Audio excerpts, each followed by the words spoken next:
And it is live. We're back. Hello, everyone. Hello. It has been a morning. Well done, Wazzy. That's why you hire young people. This is PSA to everyone out there. We know how computers work. Oh, really? Yeah. Wow. I mean, I'm not going to say I fixed it, right? It only took us 30 minutes, but we got there. All right, we'll send it out now. Here we go. Good work. By the way, who needs ID? And I just lost the log. Okay. Uh-oh. No, we got other stuff. Okay, now we're good. We're good. Look, it turned. Woo! Next thing you know, we're going to get another ransom attack. Oh, gosh. Another thing to discuss here. Where does this win yesterday put Rory all time? That's an interesting top 10, not top 5? Yeah. We talking that? Yeah. Close to top 5 though? I mean, in the majors conversation, I think he's a top 10 guy all time.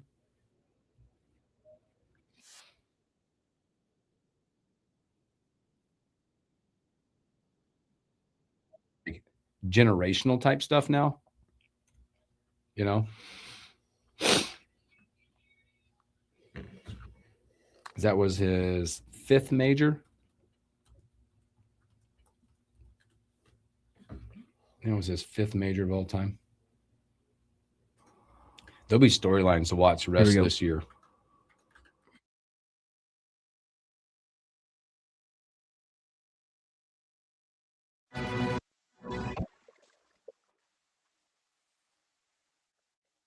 Yeah. Welcome back in the morning hookup. Thanks for hanging out with us on a Monday.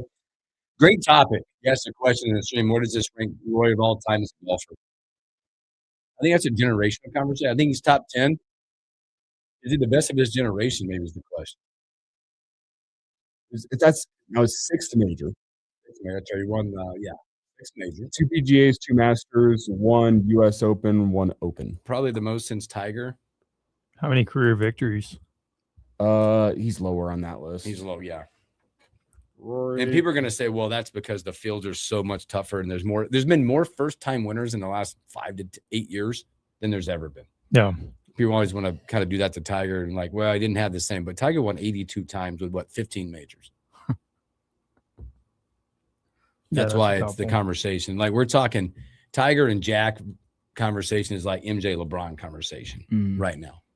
Well, because we're using AI for everything these days. According to my AI Google search right here, Rory is not in the top 10.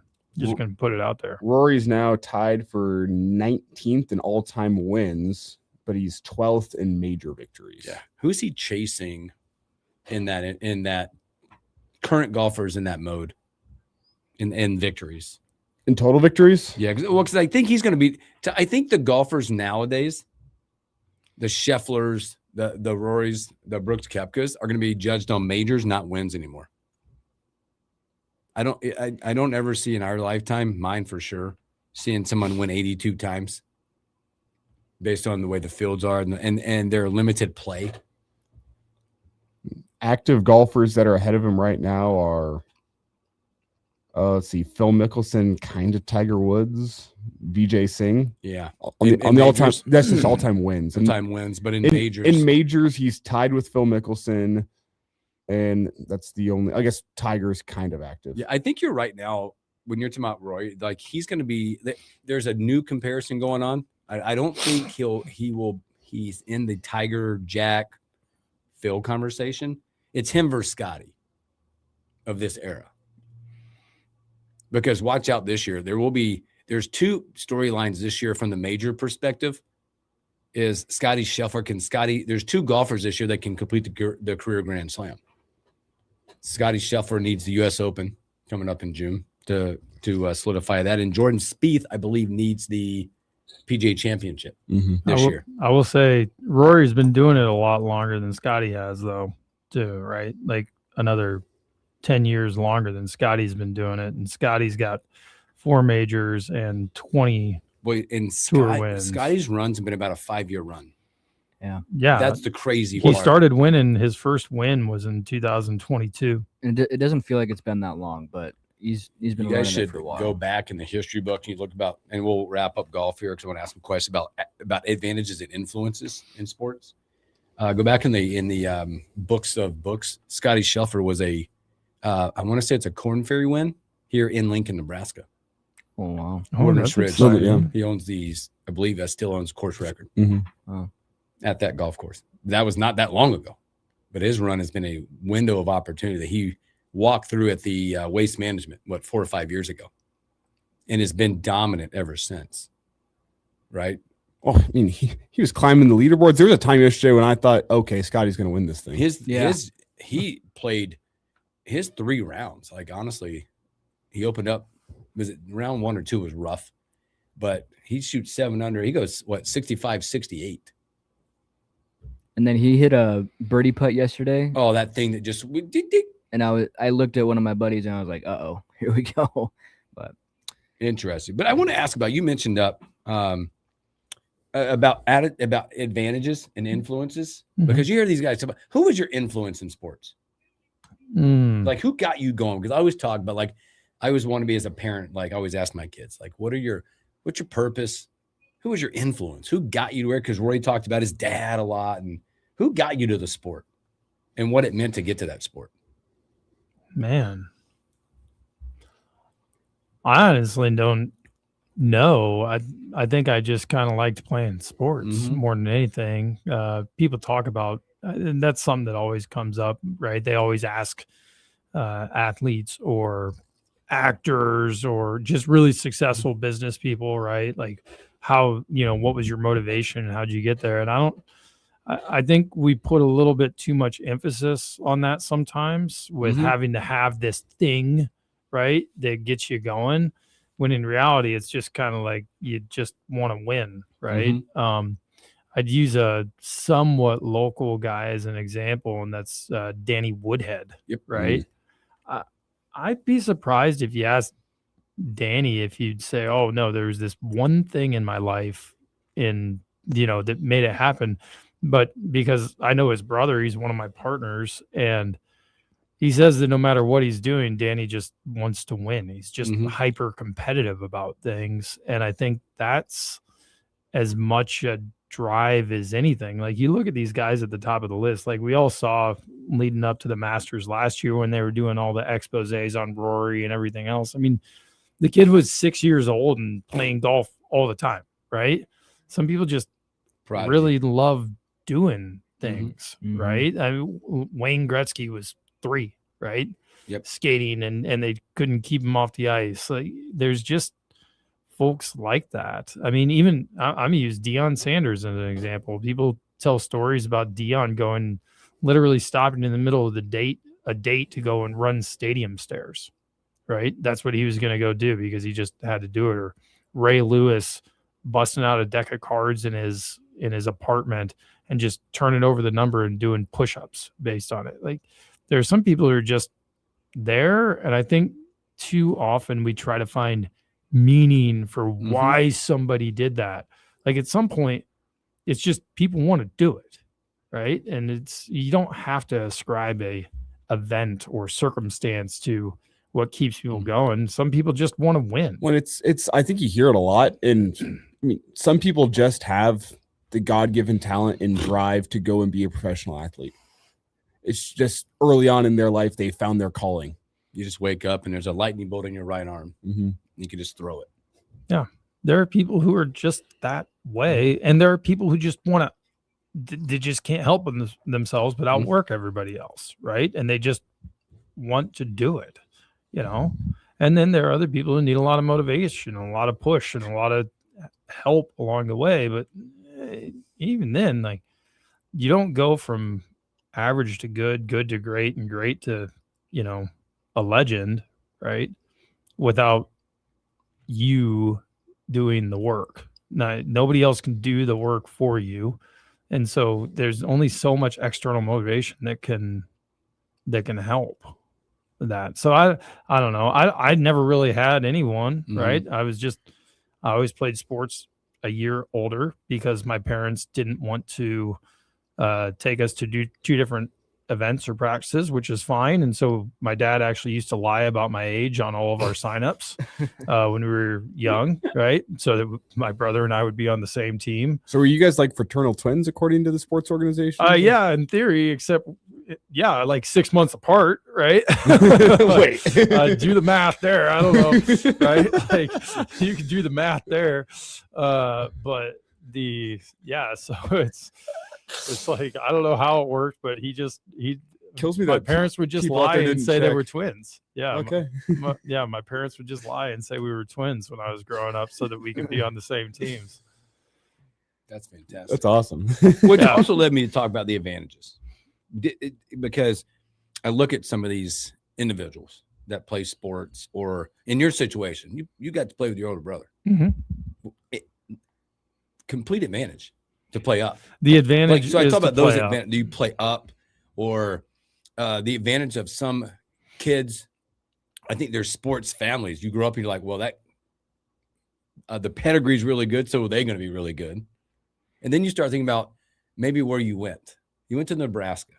How much advantage it was for you to not only just be in the state and the city, but an advantage of being a Husker versus maybe you went somewhere else and it wouldn't be the same advantage. Right. No, I think there's definitely an advantage for some folks on the whole like playing up thing. Mhm. Right. Now, you can also ruin somebody absolutely by doing that. Okay. By saying, oh, well, we're just going to get on the best possible team. And then you just do nothing but ride the pine and get your head kicked in the entire time. And you But you're lose. learning. Yeah. You're learning, right? You're learning how to hate a sport, Mm. right? Is what a lot of the times that ends up happening, right? It doesn't always make you better. Okay. In fact, like one of the things I think is you actually build a lot of confidence by dominating at a level Mhm. before moving up, right? Mhm. There's a if you look at the statistics for NFL football players, an unusually high percentage of them are from small towns, Mhm. right?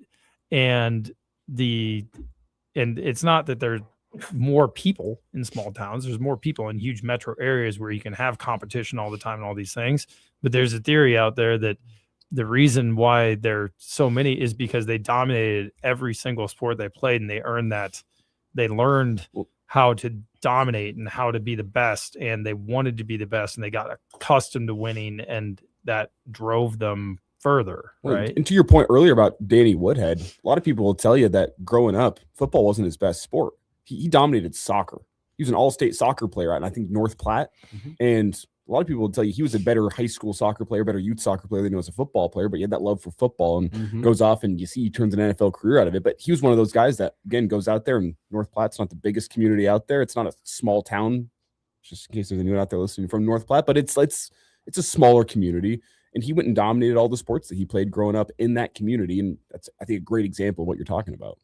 No. So I think, but having advantages, right? Yeah. Let's be honest. Like the folks who have, better facilities, better equipment, better training, right? You're going to have a better opportunity to maximize whatever athletic potential you have, or let's extrapolate it out further, right? Whatever business potential you have, or like the number of contacts people have.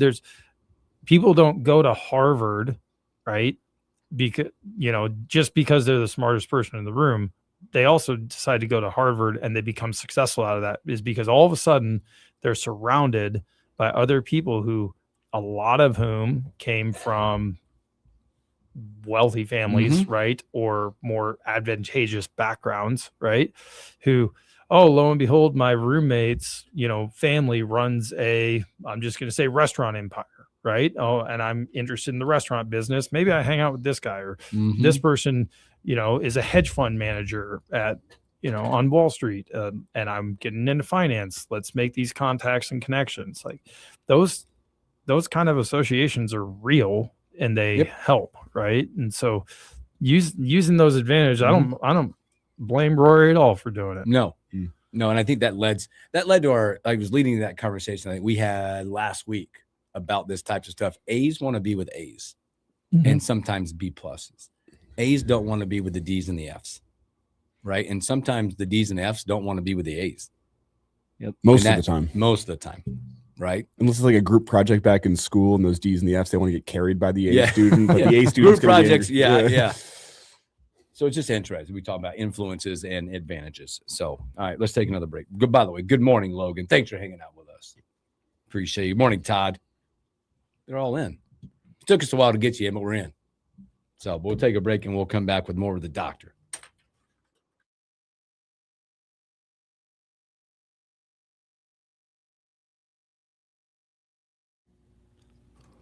You talked about the memes of Tiger.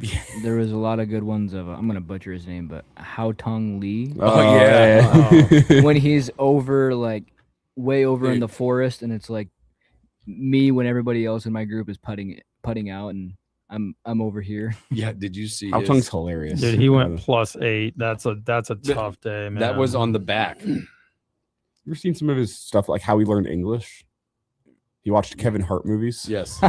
No way, seriously. Did you like his round, by the way? Where's his?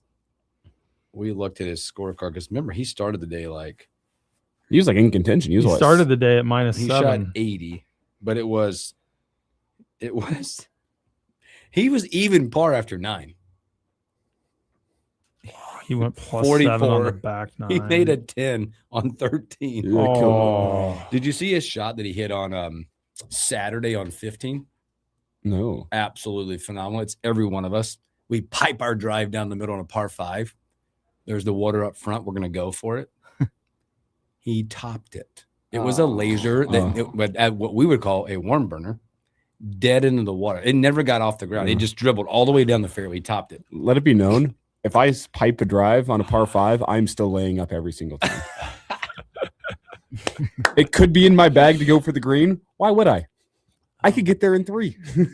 that's a win for why me. you'll never win. Yeah. That's why you'll never win. Hit a nice light 9 iron and give myself a wedge in on the green. I'm playing for par, baby. He did what I do all the time too. He had a chip where he was on one side of the green, and then he hit it over the pin, and then it rolled off the other side of the green. I was like, oh, Dude, that's man, the play. That's how Yeah. you get closer. Like you're just creeping up on that hole 1 yard at a time. It's just from different directions, you know. Aren't you mad though? Like if you ever get the chance to go for it and then you don't go for it, like I'm gonna play this smart shot, Mm-hmm. and then you still hit it in the water. or you just duff one. Oh, you're like, Right. well, and then next thing you know, should just went for it. Yeah, Oh exactly. yeah, you duff your layup shot. yeah, duff the Or layup you hit shot. it dead right in the trees. Or my favorite is when I skull one right off the edge of the green, right? And I'm further on the other side that I was before. Something super nifty, and instead I just worm burned that baby right past. That's when you just pull up the putter. That's what I've learned from my amateur golf game. If you duff a chip or you blade a chip, whatever it may be, just pull up the putter next. The next shot's not going to go well for you. My dad's always said that a bad putt is better than a good chip. 100%. Oh, day long. 100%. Yeah, if I'm on the fringe, ain't no chance that I'm chipping. No. Stick Here we go. to the flat stick.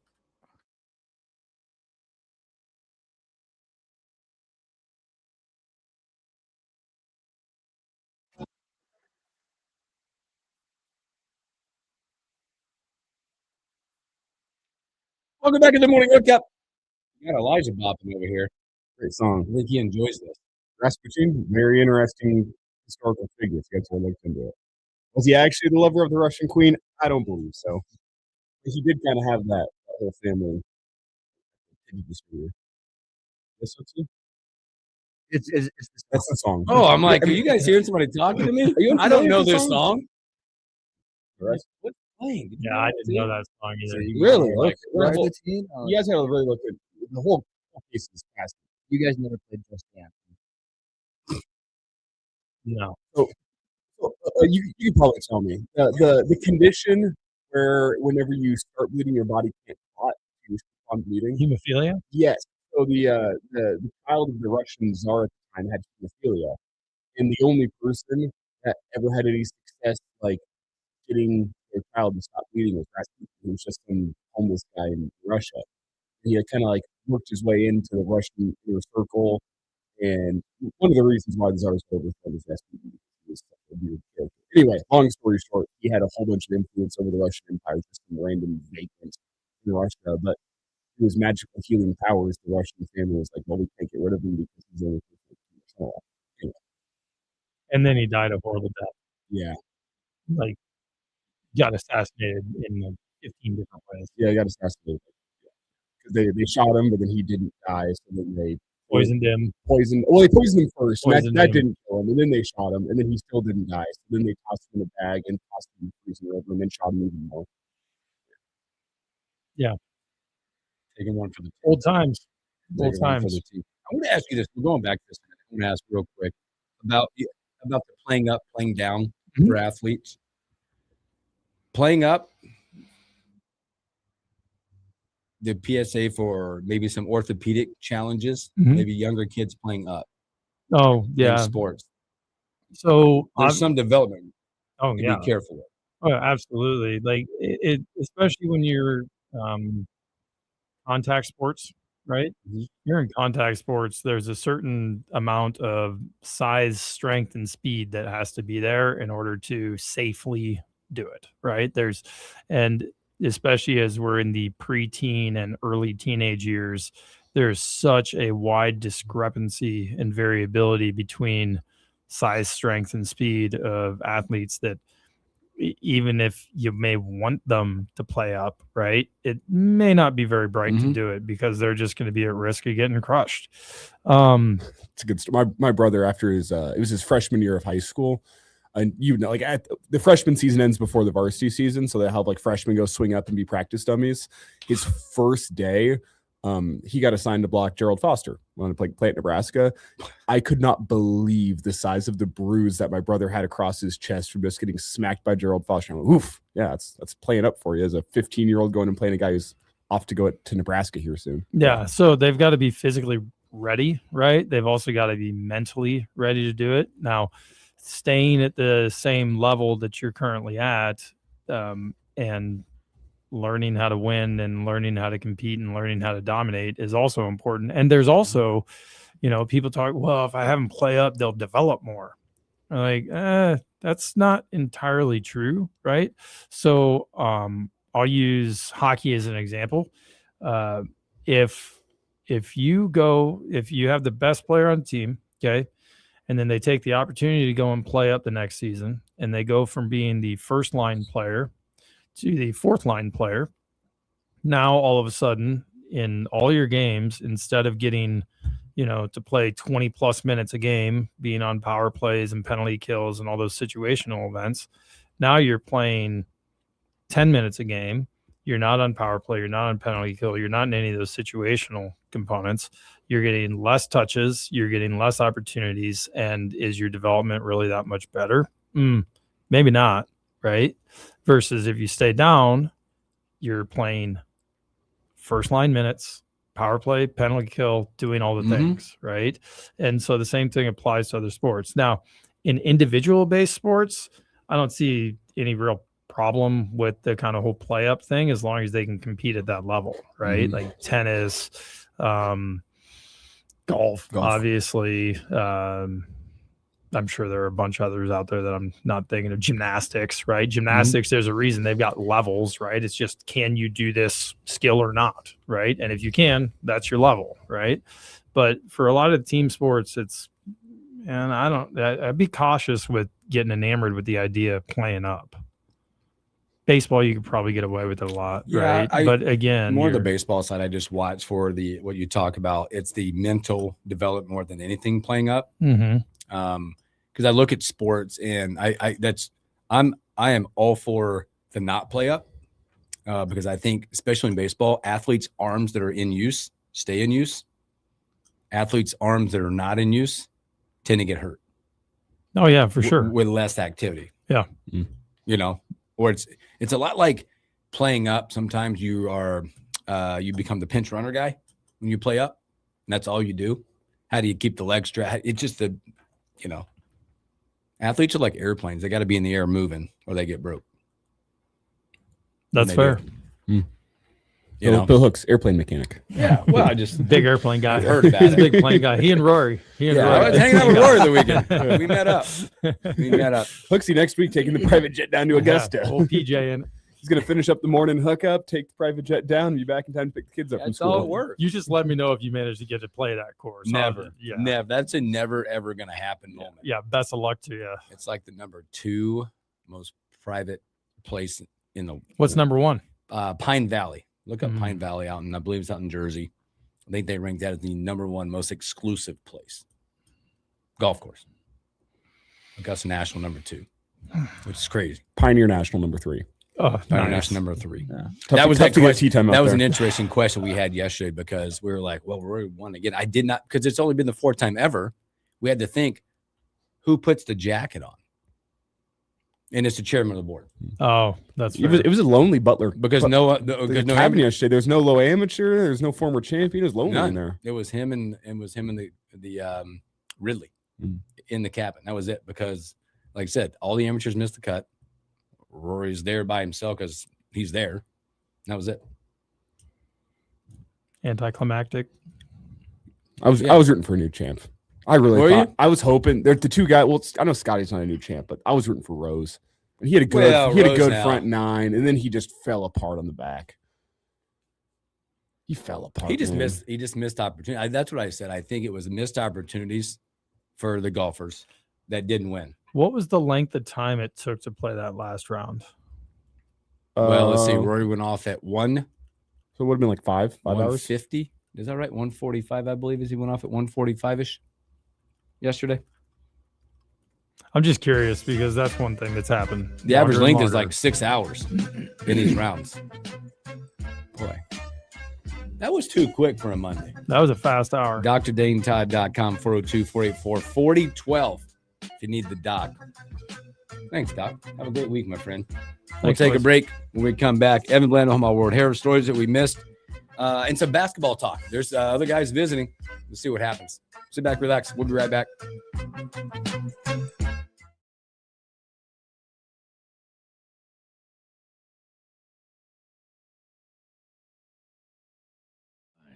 And stop. Some hit a wall and turn around. Then there are the ones who cross the line, climb the wall, face obstacles, and turn them to their advantage. That's where we come in. We're the next rodeo. We design bold marketing that drives real growth. A creative partner for businesses ready to push forward beyond what's expected. The Next Rodeo. Learn more at thenextrodeo.com. My son loves to fly kites, but my active psoriatic arthritis can sometimes hold me back. Now with Skyrizi to treat my skin and joints, I'm ready to go. Skyrizi, Risankizumab Riza, a prescription-only 150 milligram injection for adults, helps with less joint pain, stiffness, swelling, and fatigue. For those who also have plaque psoriasis, 90% clearer skin is possible with just 4 doses a year after 2 starter doses. Don't use if allergic to Skyrizi. Serious allergic reactions and an increased risk of infections or a lower ability to fight them may occur. Before treatment, your doctor should check for infection and tuberculosis. Tell your doctor if you have an infection or symptoms such as fever, sweats, chills, muscle aches, or cough, or if you plan to or recently received a vaccine. With Skyrizi, there's nothing like clearer skin and better movement, and that means everything. Ask your doctor about Skyrizi today and visit Skyrizi.com or call 1-866-SKY-RIZZI to learn more. I'm Andrew Saul, Commissioner of Social Security. Beware of telephone scammers pretending to be government employees. Real Social Security employees will never threaten you. Callers threatening you with arrest or other legal action and demanding money are not from us. If you receive a call like this, hang up. Do not provide them with any form of payment or information. Report the call at oig.ssa.gov. When you choose new flooring, you don't want to wait for weeks or months to enjoy it. You want it installed right away. Hi, Steve Carper from O Street Carpet. We hear stories every day about long waits and installation charges way higher than necessary. When you choose O Street Carpet, we'll measure free, install right away, and at a much better price. Stop in, shop now. Proud to be Lincoln's choice for nearly 50 years. O Street Carpet. 1732 O Street and ostreetcarpet.com. $5,000. That's the average amount of money people in the U.S. are now spending on gas in a year. $5,000. That's crazy. If you drive, you have to download Upside, the free app that gives you cash back every time you get gas. That's right. You can earn real cash back with Upside just by buying the gas you're already buying. You can literally start earning cash back today. I use Upside every time I fill up, and I've already made around $300. You're putting gas in your car anyway. Why not get real cash back? If you like free money, download Upside. I'm saving the cash I earn from using Upside to help pay for a vacation later this year. Download the free Upside app now to earn cash back every time you buy gas. Use promo code STATION25 to get an extra 25 cents per gallon on your first tank. You can cash out anytime right to your bank, PayPal, or a gift card for Amazon and other brands. Just download the free Upside app and use promo code STATION25 for a 25 cents per gallon bonus on your first tank. That's code STATION25 for a 25 cents per gallon bonus. I'm Ernie Hudson, actor, cancer survivor, and father of 4. As a dad, there's nothing I wouldn't do to protect my kids from cancer. The human papillomavirus, or HPV, can cause 6 types of cancer, but the HPV vaccine can stop cancer before it starts. Girls and boys should get the vaccine at 11 or 12, and there's a catch-up option for teens and young adults. For more information, go to preventcancer.org. Lincoln's local news, talk, sports, and weather station. FM 101.5, 1240 AM, KFOR, and KFRX HD3, Lincoln. From ABC News, I'm Sherry Preston. The hour has come and gone that President Trump said the U.S. military would begin imposing its own blockade, targeting vessels utilizing ports in Iran. ABC Chief Global Affairs Correspondent Martha Raddatz has more. The U.S. military says the blockade will be enforced against vessels of all nations attempting to enter or exit Iranian ports in the Strait of Hormuz. U.S. forces stress they will not impede the navigation of boats coming to or leaving from non-Iranian ports. It's not clear how the blockade will be enforced or whether ships moving within the strait will allow searches from the U.S. or, of course, whether any ships will even enter the strait. ABC's Karen Travers has more from the White House. The president said last night that the reason he is doing this is because we're not going to let Iran make money on selling oil. No surprise, Iran is strongly pushing back, saying that if there are any ships in the region that approach the Strait of Hormuz, any military vessels, they will be met with a severe response because they will consider this a violation of the ceasefire that is in effect right now. Talks aimed at permanently ending the conflict started by the U.S. and Israel February 28th fell apart over the weekend. A judge tossing out President Trump's $10 billion lawsuit against the Wall Street Journal. Here's ABC's Peter Haralambous. A federal judge in Florida said Trump came, quote, nowhere close to the legal standard to prove that the Wall Street Journal acted maliciously when the paper reported about an alleged letter from Trump that was included in a 50th birthday book for Jeffrey Epstein in 2003. The president could refile the case. The gubernatorial candidacy of California Democratic Congressman Eric Swalwell is over following allegations of sexual assault. Sales of previously owned homes fell in March to their lowest pace in 9 months. You're listening to ABC News. What are you doing every day to support your liver? If you enjoy sweets, fast food, alcohol, or take any medications, that's a vital question to ask. Hi, I'm Sherry Torkas, pharmacist and health author. For over 30 years, I've helped people make informed decisions about their health, especially concerning prevention and long-term wellness.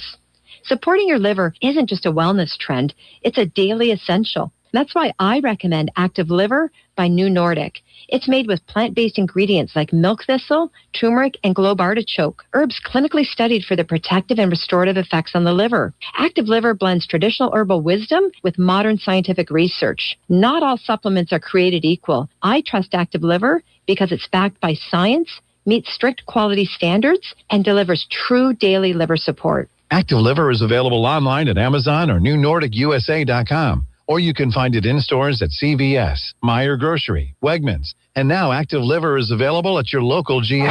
An overnight crash in Northwest Lincoln sends one person to the hospital. Good morning. I'm Jeff Moats. We're at 72 degrees at KFOR. A collision between an SUV and a pedestrian just before 2:30 this morning, not far from the Fallbrook area of Northwest Lincoln. Rescue crews are called to Highway 34 and Fletcher Avenue, where the initial investigation shows a Jeep Wrangler driven by a 26-year-old man was southbound on Highway 34 at Fletcher Avenue when it struck a pedestrian crossing the highway. Medical personnel provided aid to the 41-year-old male who was transported to a local hospital with life-threatening injuries. LPD Lieutenant Jason Goodwin tells KFOR News the driver remained at the scene and is cooperating with the investigation. No signs of impairment or excessive speed. That investigation is ongoing. We're also working to find out details about another crash that happened about 2 hours ago, shortly after 6 this morning, east of 70th and Havelock. According to KFOR's media partner 1011 News, a commercial truck was flipped onto its side and a silver Jeep had heavy damage to its front. No other details were immediately available. Recently, members of the Lincoln Police Department's Education and Personnel Unit were out at Chadron State College looking for potential recruits to join the force. According to LPD Public Information Manager Erica Thomas, the purpose is to eliminate barriers for people considering a career in law enforcement by avoiding taking several days off to drive to Lincoln to do written and physical testing, along with in-person interviews. These roadshow events allow potential recruits to complete all of this in one day where they live. Any applicant must complete and pass all three to continue in the hiring process. Thomas says you must apply online in advance, and the application process takes 10 minutes to complete. You can do that at KFORnow.com. Next recruiting stop for LPD is the University of Nebraska Kearney on April 29th and 30th. Lincoln's first forecast, sunny and breezy today, a high of 85. Tonight, clear sky, low of 54. Sunny tomorrow and a high of 85. 72 right now. I'm Jeff Moats, KFOR News.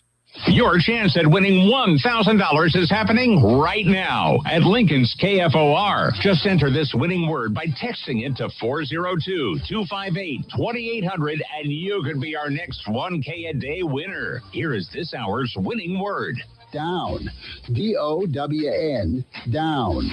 Now text that word to 402-258-2800 for your chance at $1,000 from Lincoln's KFOR. My name is Christine, and I'm a widow. My husband was a healthy 34. Made it apply in minutes and get same-day coverage. 100% online, no medical exam. Life insurance didn't take away the loss, but it did give us the space to just grieve. Get your free quote at ethos.com/save. Ethos.com/save. Paid spokesperson. Time spent on application may vary. Online health questions required. This is the Morning Hookup on KFOR.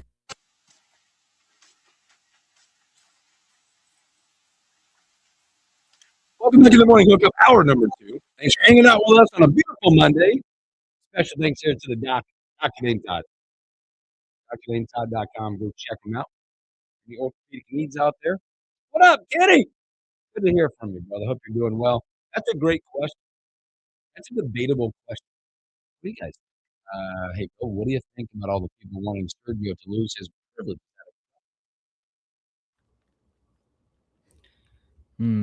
Privileges or He should have lost them anyway when he went to live golf. They all should. lose privileges or give him some sort of slap on the hand?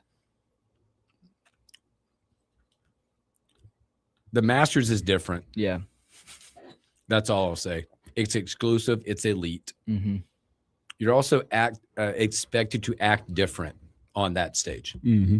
It's like, again, I go to like parents. There's expectations when you go out to eat at all places, right? All places. But I think when you go out to eat at like a nice steakhouse versus a chicken place, there's a different expectation, right? This isn't not to dog the tournaments, but like there's a different expectation if you're playing the Valero Open versus Augusta National. There's a different expectation if you go to a dive bar compared to an upscale cocktail bar. Mm-hmm. About behavior, about dress, about everything. Yeah. I don't know. Sure. And I guess, yeah, you can act like you're at a dive bar when you go to this upscale cocktail bar, but you can't be surprised when you get kicked out and asked not to come back. I would say this. I do not believe at all that this is banning type behavior at all. You don't get your badges. No. But there is an expectation of how to act. And I think there's conversations around that with him. That's it. Yep. But I think we've all been in situations where we probably have said, oh, crap, I shouldn't have done that. And we've had the talking to. I mean, we all, I'm sure as kids, were at a department store and ran away from our parents and tried to hide. Right? And you got taken care of in different ways. But I don't think it's a really bad look. And here's the other thing.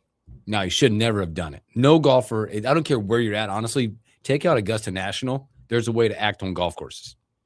That's it. He needs some kind of consequence. There's no way on a golf course you should act like that. In an unfortunate situation, not unfortunate, this is where we are today.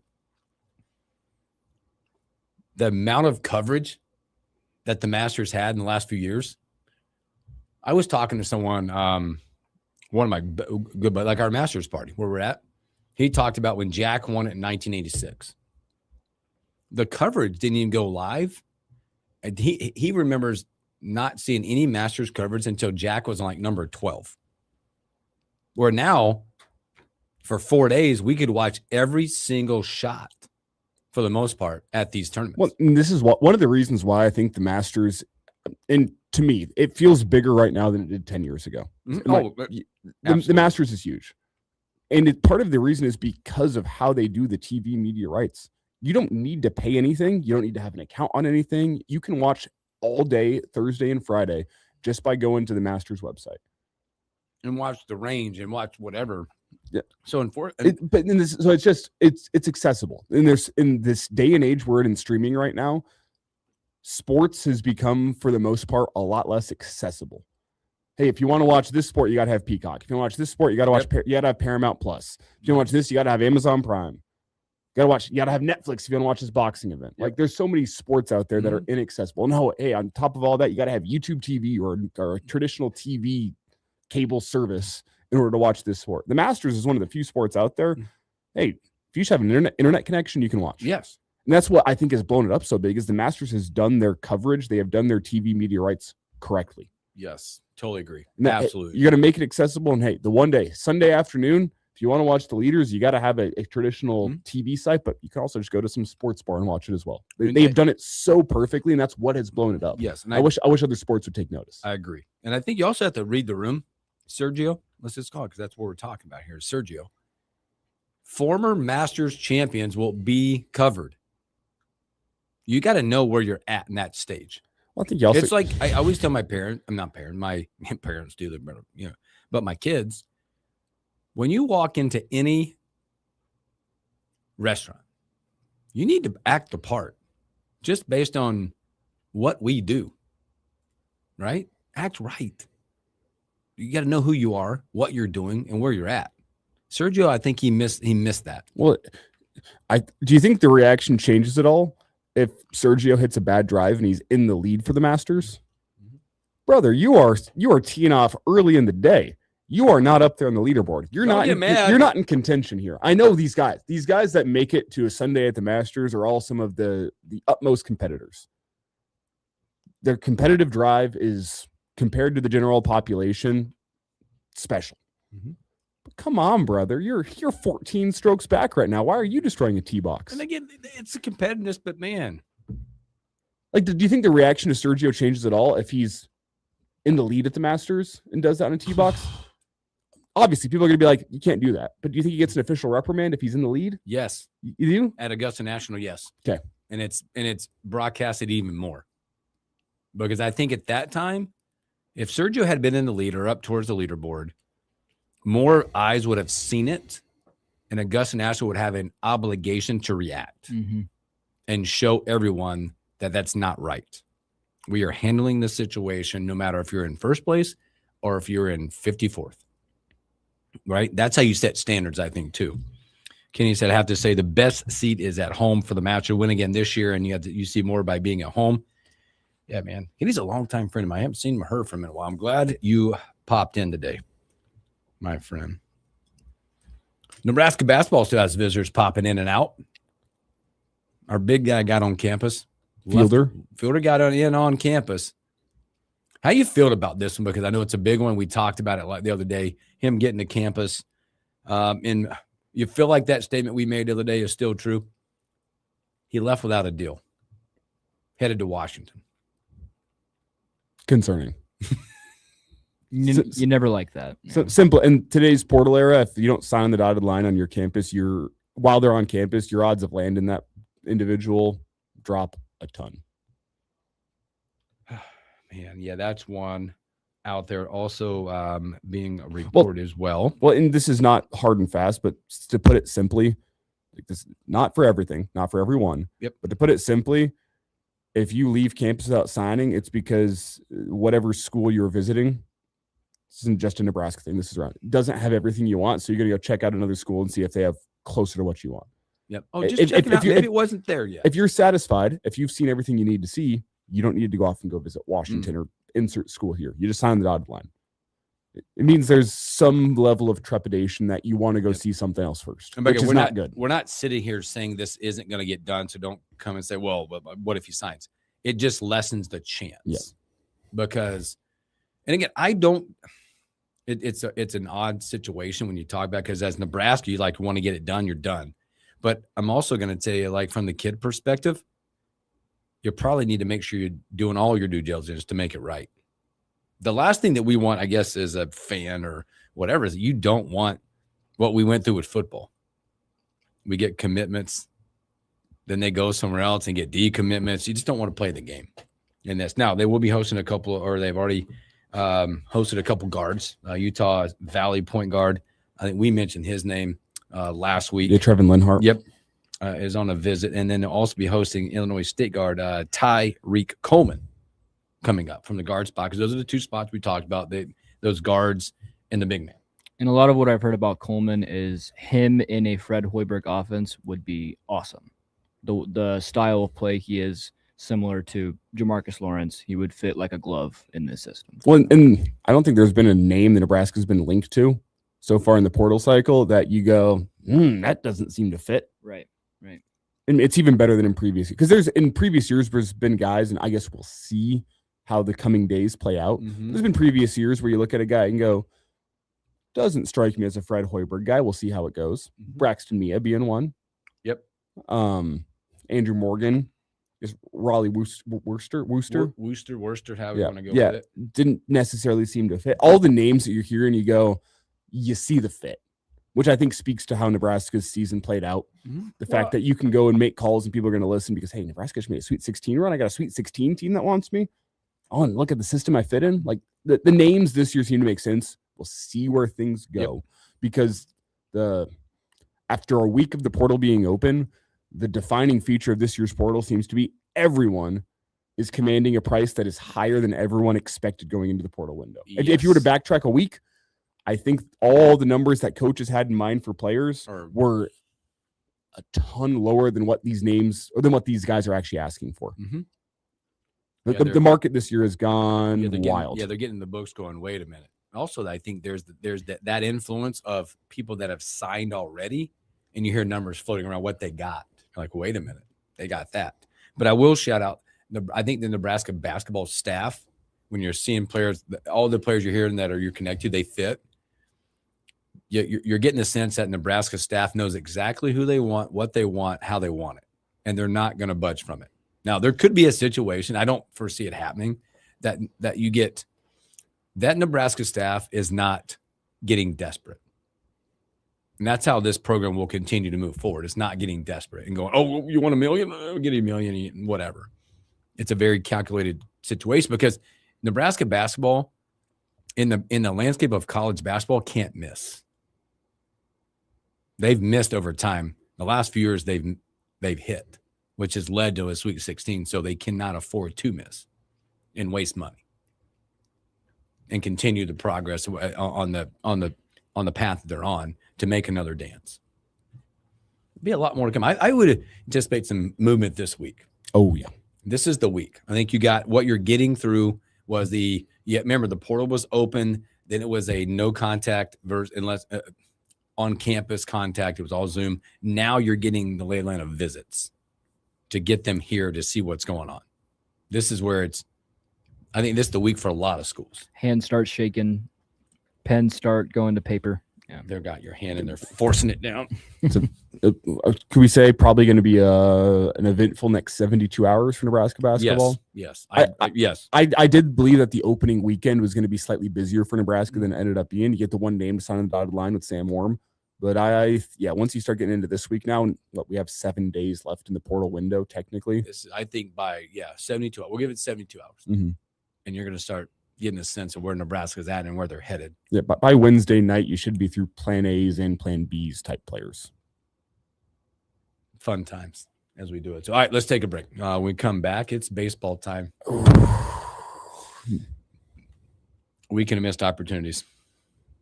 So, let's take a break. Come back. Evan Blam, the My World Herald.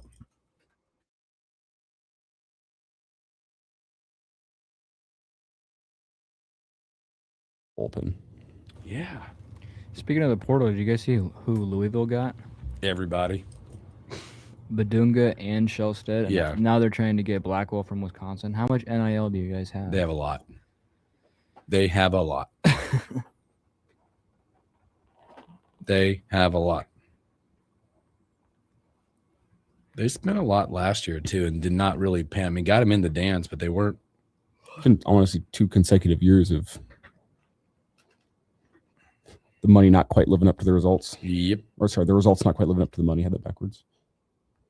Does that come back on coaching? Pat Kelsey? I think, yes, but there's a weird world, man, where you got to mesh this stuff together somehow. Yeah, you can't just go out and grab talent and expect it to work. I mean, I think Nebraska basketball can be one of those examples. Kentucky, one of those examples. I mean, like Kentucky, maybe the big one, right? Spend all that money. Look at Auburn. They got money. Terrible. A lot of disconnected individuals. Mm-hmm.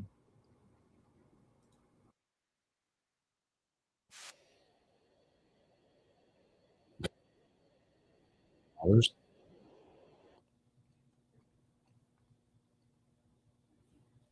right, let's look this up.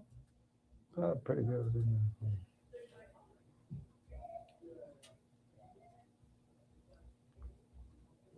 No. That's where I went. Over here.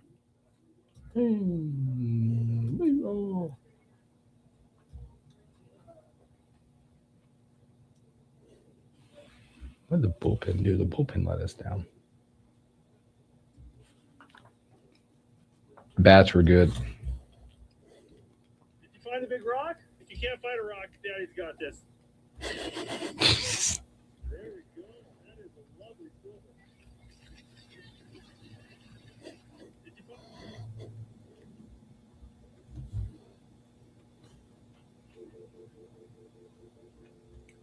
That bullpen was rough, man.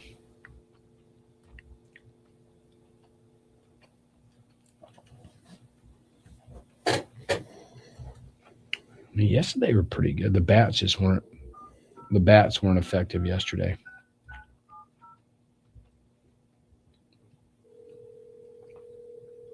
I mean, your bullpen yesterday only gave up 1 run.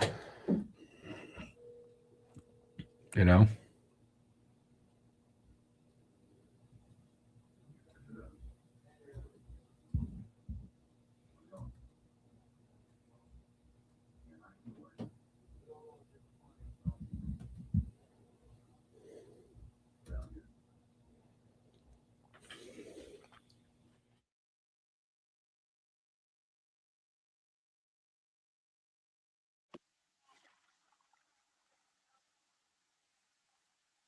Welcome back to the Morning Hookup.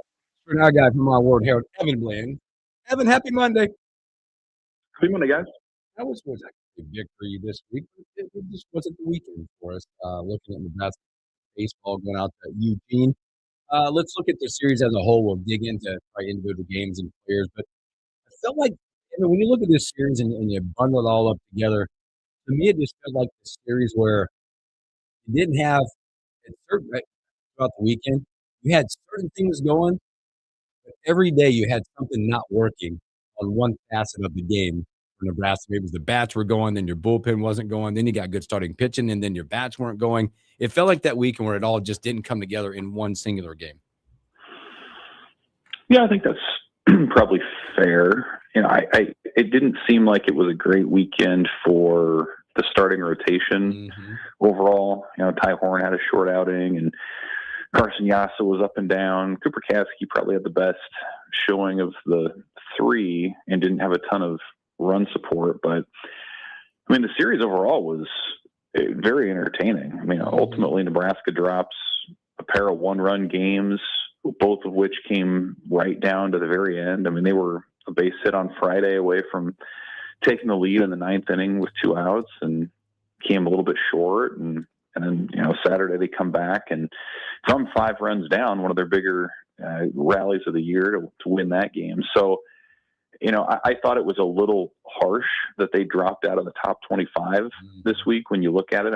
Ultimately you go 1-3, but you have 2 one-run games on the road halfway across the country at Oregon, and then you had the Kansas game that was in hand until it wasn't, and that's a team that's now leading the Big 12. So it turned out, the teams that they played were very high quality. There was a lot of emotion involved in a lot of them. It really felt like sort of a regional type atmosphere. You had the Sunday dust up between Rhett Stokes and Oregon's second baseman Ryan Cooney, and controversial calls and video reviews and just a lot of things that went into it. And I think ultimately, if you're Nebraska, you come away from the weekend just more laser focused on the details, knowing that you went toe to toe with these teams. You have an opportunity this week to go toe to toe with some great opposition, and it just is going to come down to a handful of pitches and clutch moments. And in this case, Oregon had just a few more of those last weekend. Yeah,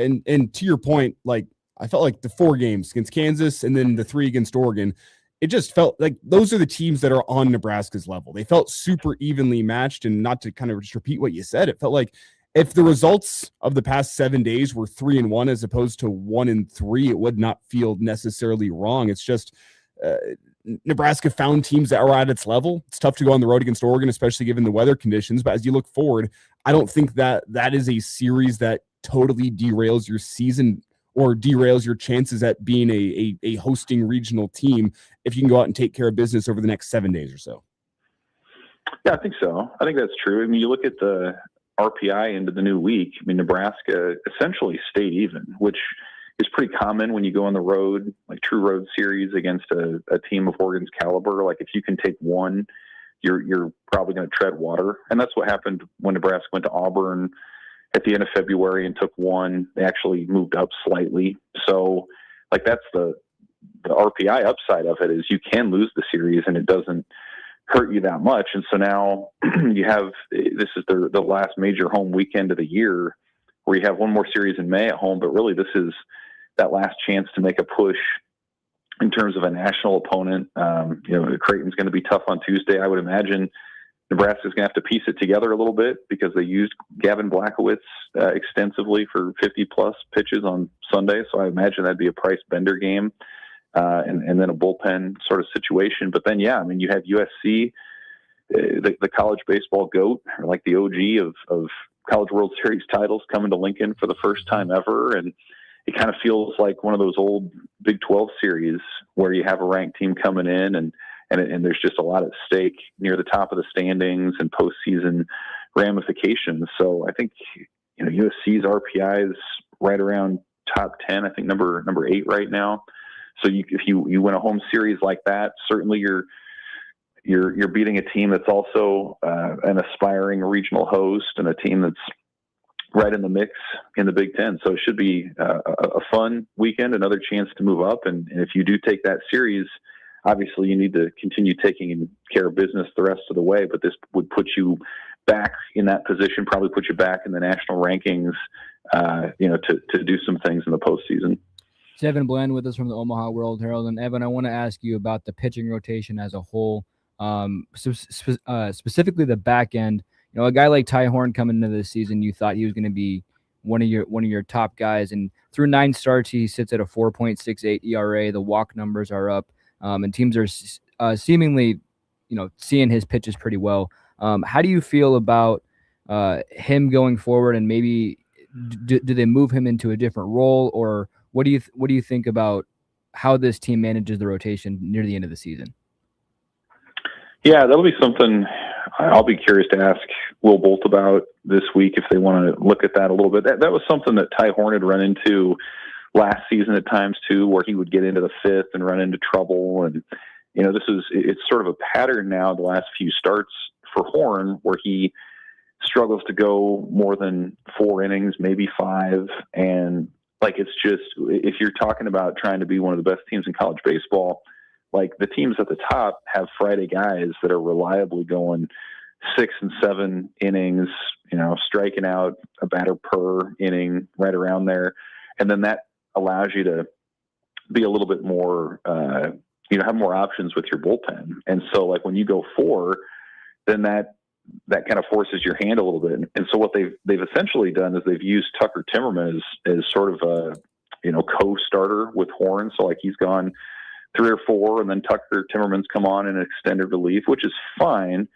But of course, you'd love a guy like that to maybe fill a role as needed on Saturday or Sunday too. So if you feel like Carson Yass is the guy, and you look at if you look at Big Ten only statistics, Carson Yass has been Nebraska's best weekend starter this year. So you could envision a scenario where you would put Carson Yass a Friday, maybe flip Horn to Saturday when it's more of an all hands on deck day. And then with Cooper Katsky, I think he's an ideal Sunday guy just because he will give you some length. He's going to induce a lot of soft contact. And I think of everyone in the rotation, he's the one most likely to go at least 6 innings. He fell just short against Oregon, which is no knock on him. That's a great Ducks offense on the other side.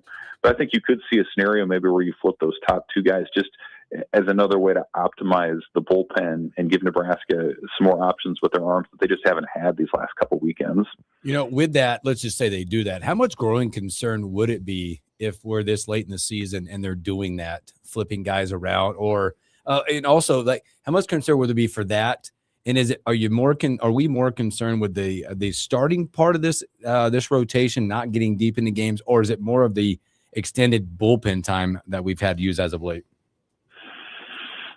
Well, the bullpen situation is kind of one of those deals where you have a sense of what the strength is, and then you don't want to overexpose it, right? So if your starters are all going 5 or 6, then you're asking 2 or 3 innings out of your bullpen, and you can be a lot choosier. You can go to Unger one game, or Timmerman one game, or Kevin Monell maybe, or Ryan Harrihill or whatever. If you get beyond that, then you start to say, okay, can we bring Timmerman back twice on a weekend? Can you use Jay-Sean Unger again?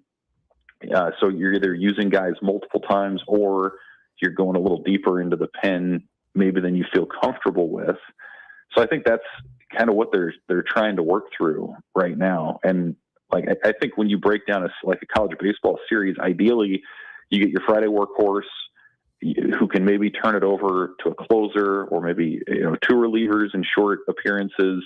Saturday tends to be a little bit more of a free for all just in terms of how you patch your pitching together. And then Sunday, some teams just are kind of finding the hot arm. I think Nebraska's approach is a sound one, where you have a guy like Katsky who can give you that length, because you're probably going to be sticking with your starter longer than your opponent is going to be. And that's a decided advantage. And when you look at Nebraska's record on Sundays this year, I think they're 6-2 now, really 7-2 when you talk about that main series being a doubleheader on Saturday. But that's an advantage that they have had. So yeah, you're going to have to figure out, does that switch make sense? You can look at it from a positive standpoint and say, hey, Carson Yass has pitched like a Friday guy. He deserves that opportunity. And it's not like you're giving up on Ty Horn. He's had some great moments for Nebraska. And honestly, I think he's the kind of guy who's wired to where if Nebraska were to make a move like that, I think he would use that as motivation and a chip on his shoulder, and may well respond to it in a positive way. So maybe that's something they do to shake things up. I do think once you get through the USC weekend, some of those offenses become a little bit more manageable again than what they've been. So that's something they're going to have to figure out. And maybe that's the move they make now, and maybe they stick with it and think that, Horn's going to come out of it, which he may as well. Evan Bland with us here from the Omaha World Herald, talking a little bit of Husker baseball. And Evan, whenever you look to what the close of this season is, I mean, we're still technically, you look at the weekends they've played, like we're still awaiting warm weather baseball here in Nebraska, which is kind of crazy to say, but we are, I mean, over halfway through this season at this point in time. And whenever you look at the close here, what is your reason for confidence throughout this entire team that this year's team is different than previous years, and this could be a team that actually goes out and competes for a regional, competes to go play in a super regional? What's the thing you circle with this baseball team as the biggest reason for confidence that this year's team can be different once you get into postseason play? Once you get into postseason play, well, so like the storyline with Nebraska for the last 20 years has been get to a regional and that's it, right? 2005 is their last College World Series appearance. They haven't been to a super regional since then, and especially the last 10 years or so, they really don't beat like power name warm weather schools. They had the one win against Arkansas in 21, but really other than that, their NCAA tournament wins have been against small school opposition. And I think when you see them play teams like Oklahoma, the way they did in a regional last year, or they're playing Florida, like a couple of things stand out. One, just the ability of some of those other teams at the very top of the sport to bash, to hit the ball hard all the time and to be able to win some of those slugfests. I feel like that's an area where Nebraska maybe is making some strides over past years. I think they have a little bit more lineup depth. They're an older team. They're going to be one of the older offenses in the country, which is something that will play to their favor this year. So I think that's an area. And then the other thing that often shows up in regionals when they fizzled out has been, you can compete on Friday with your best guys, but once you get into the game 2 or game 3, like the disparity of arms has tended to show up. And so I think in terms of starting pitching, Nebraska is at as good a place as it's been under Will Bolt. I think the offense is probably deeper and more powerful than it's been. It has an ability to put together those kill shots that you call, the 3+ run innings that really correlate well to winning at like an 80% clip. So I think those are probably areas that you like the best. And then, on the other side, it's probably the bullpen that still hasn't fully entered that circle of trust yet. But again, like that's where the starting pitching and the offense can come in and increase that margin for error a little bit. So I do think those are traits that Nebraska has seen other teams have in the postseason in recent years. And I think they're probably a little bit closer to those characteristics themselves right now. Well, that discussion was about once you get into postseason play. So I guess we can talk about before we get into that. We have 19 games left in the regular season, and this stretch that they're on right now, starting with Kansas and then into Oregon and then Creighton, USC, we mentioned that it would be their hardest stretch of the season. But with 19 games left, you're sitting at 27-9 on the season so far. How do you want this team to finish to give you confidence before you get into the postseason?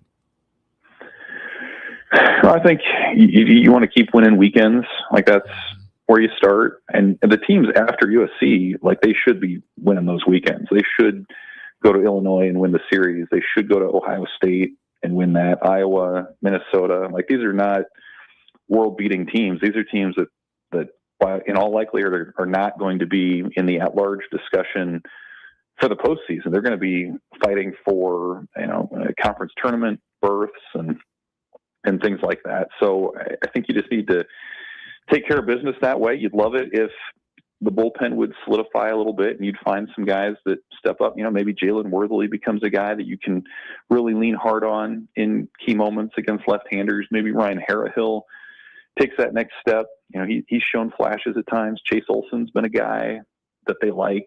So I think you'd love to see a few more guys become reliable pieces here down the stretch. And then, you'd love to win the midweeks, but I think the way that Nebraska schedules them is sort of a, low risk, high reward sort of thing, where if they go to Kansas and lose in a week from tomorrow, it doesn't really hurt them. If they win, that's a nice RPI boost as they try to host a regional and put together their resume. But, I think it's competitive in the midweeks. Try to win more than half of those the rest of the way, and then win your series. And again, this is your big chance with USC coming in to make a national statement coming up too. So they're certainly not out of the regional hosting mix, but you're not going to be able to have a lot of losing weeks, even given the caliber of opponent Nebraska just had last week.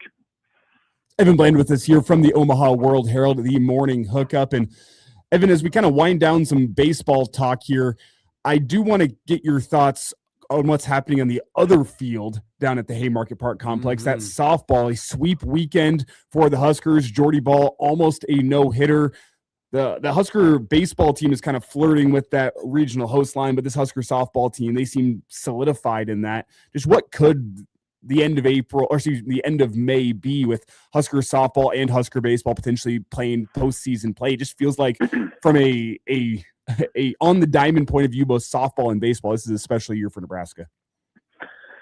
Yeah, no doubt. I mean, the gold standard's 2002 when they both made the College World Series. So that's sort of the high end of it. But yeah, it's been cool to see how it's all sort of played out.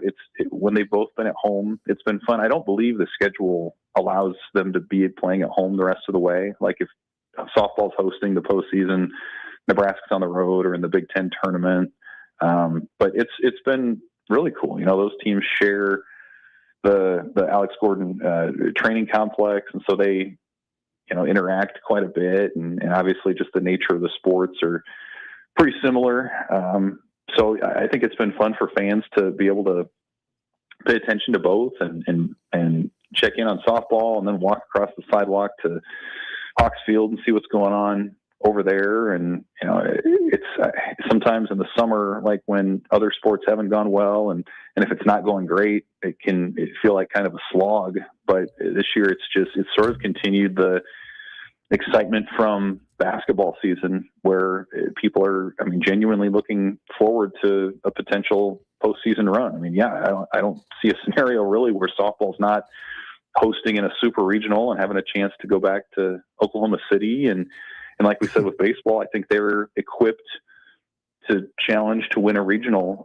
You know, they're in about as good a position to do that as they've been in 10 plus years. So we'll see where it all ends up. And certainly how we remember these teams is yet to be determined by these postseason runs coming up. But I think just the nature of those sports where there are so many games and both teams have won consistently and shown identities and development and all the things, it's made for a pretty fun summer right out there just off of I-180.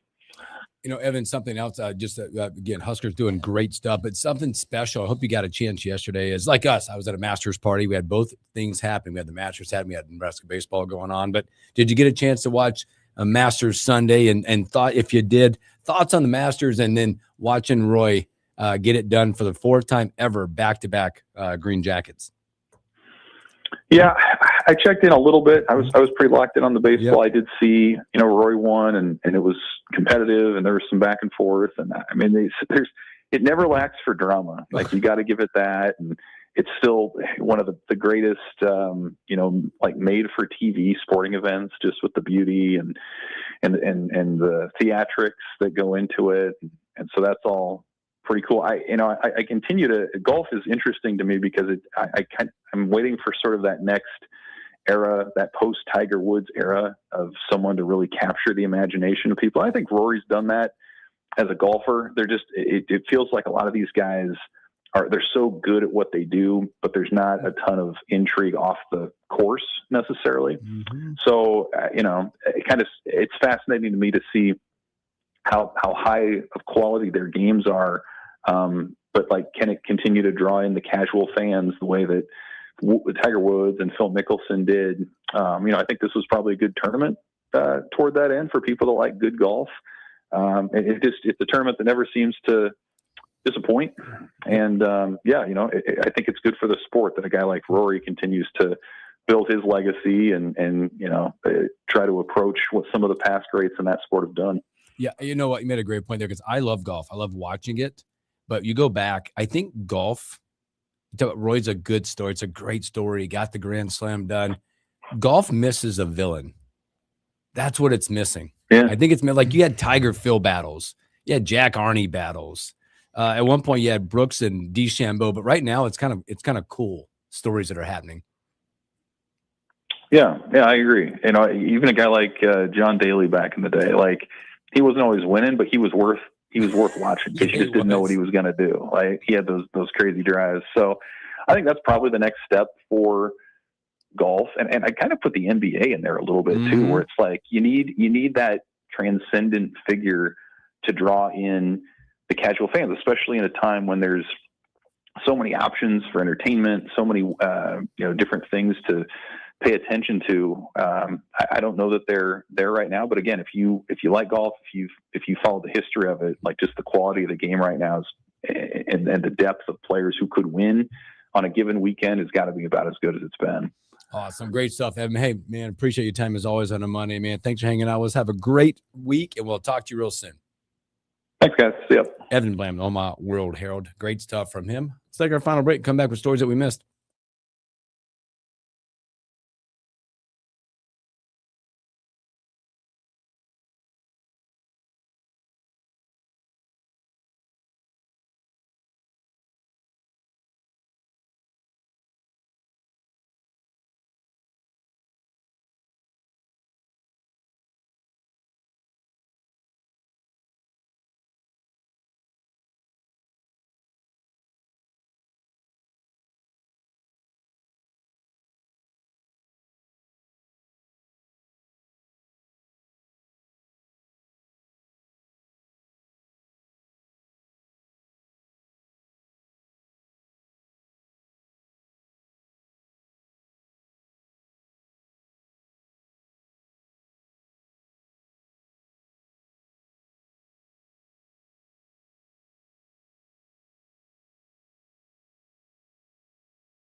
Shooting at its best on the morning hookup this morning.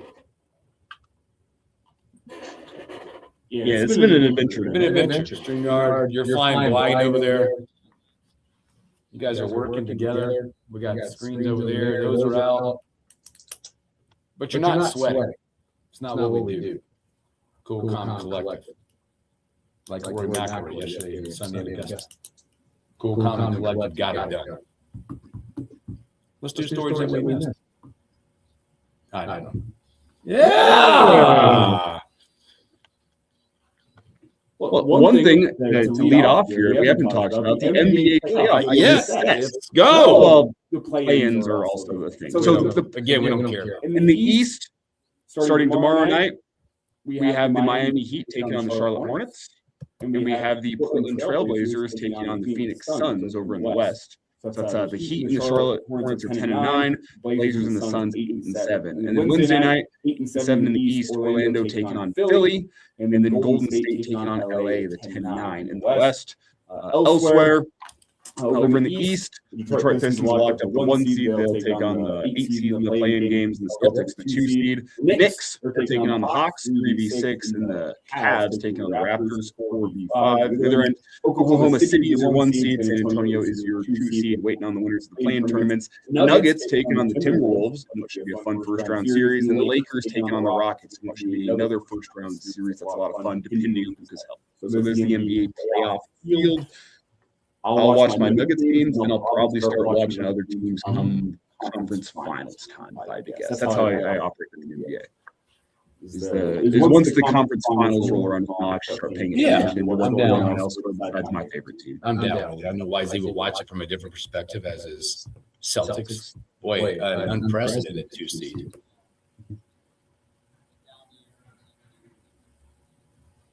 A lot of these series are going to be defined by missing players. Unfortunately, sometimes I know Embiid is working his way back from that emergency surgery, and he talked about the Lakers, what that surgery was like, about Luka and Reeves, but that'll all come together. But you can kind of see as you look at the bracket, you can see the path where we're headed with this one. Let's see. Boy, I know another one that's interesting out there. Speaking of the NBA, Doc Rivers stepping down after 51 season with the Milwaukee Bucks. Now maybe going into a different role there. Bucks are in precarious situations. Now that Doc is going to step down, sounds like that is. I don't want to talk just behind the scenes, not going very well. A lot of comments made from Doc. He's a hard-nosed coach. Did not sit well in the locker room, but he has made that thing. And then the future of him. What will be able to correct me if I'm wrong here. We're not talking what? It's going to be the 4th coach in 4 years. Is that right? Where do they make the mistake at? Maybe getting rid of the one they had. Getting rid of Budenholzer? Yep. Nothing wrong with that. What else we got out there? We'll talk about baseball tomorrow.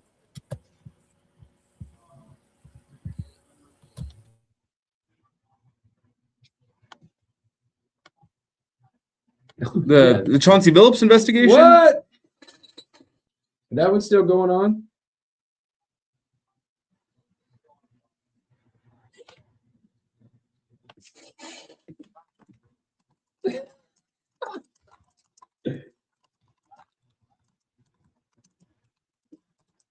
Wow.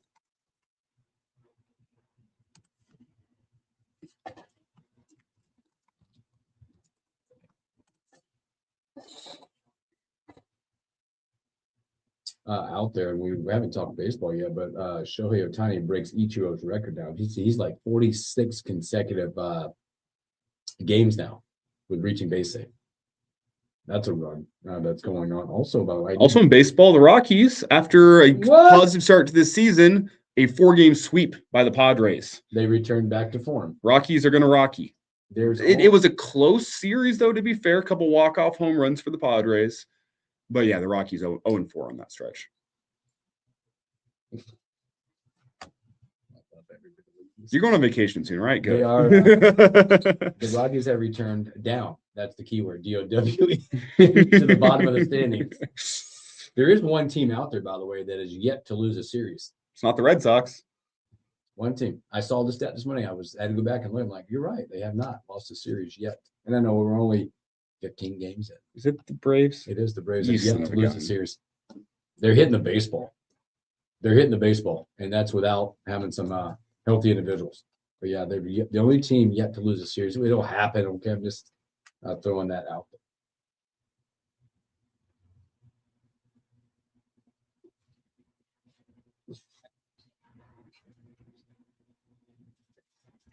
You're finally there.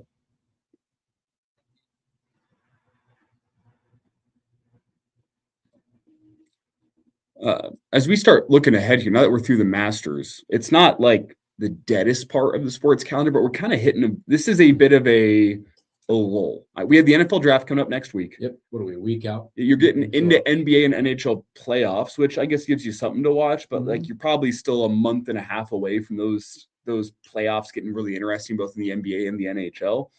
So what's the? Yeah, you're not running. There isn't much watch sports. Yeah.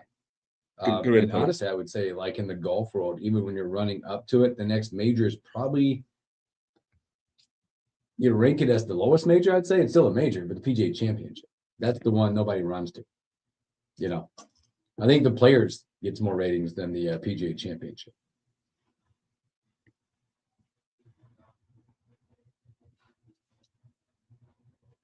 And that's like the dog days of summer part of baseball too, where like you can even tell the players are like, get me to the end of August already. Yeah. So it's not the worst part of the sports calendar, but we are probably like the next month and a half you get a lull until you start getting postseason college baseball and you start getting the end part of the NBA and NHL playoffs. I agree. Oh, I did not. I did. I did not.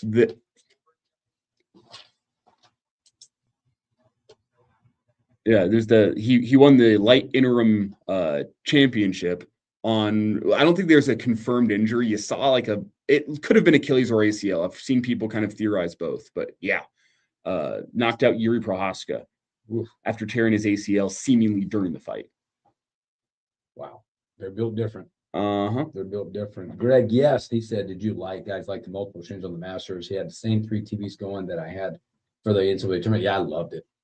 We were streaming all over the place. You had to be careful. Like once, especially like yesterday, or once CBS went on board, not to make sure, because at one point somebody had CBS on, and then they had Amen Corner on, but then like Amen Corner on that one TV was a little ahead of where you were on the real CBS. You're like, wait a minute! I can't lie. I missed Rory and Kim tee off on number 1 because I was watching the stream. And then I look up and go, oh man, they're already through hole 1. Let's go over to CBS. But it was great. Enjoyed all of it. Man, you guys have been awesome. Yeah. You have a great weather the first 4 days. Get out and enjoy it. Do what you can. And for those hanging out with us online, thanks for bearing with us for some technical things today. We'll get it right. Thank you. Have a great day.